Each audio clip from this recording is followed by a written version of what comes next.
Welcome to Stocksports. Let me explain how to add money to your wallet and withdraw it to your bank account. Use your login credential to log in.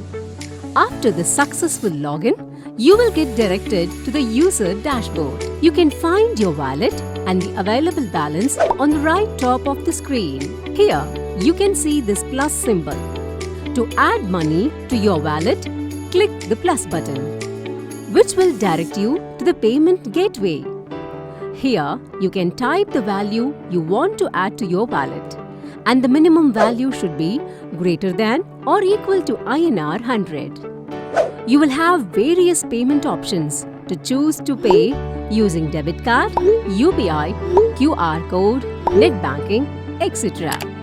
You can use any payment mode to add the payment to your wallet.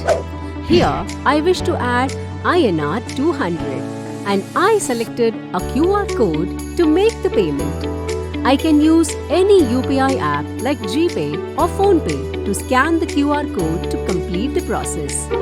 On a successful transaction, the amount will reflect in your wallet directly. Similarly, for payout, you can use withdraw option. Any withdrawal amount exceeding INR 100 will be credited to your bank account the same day.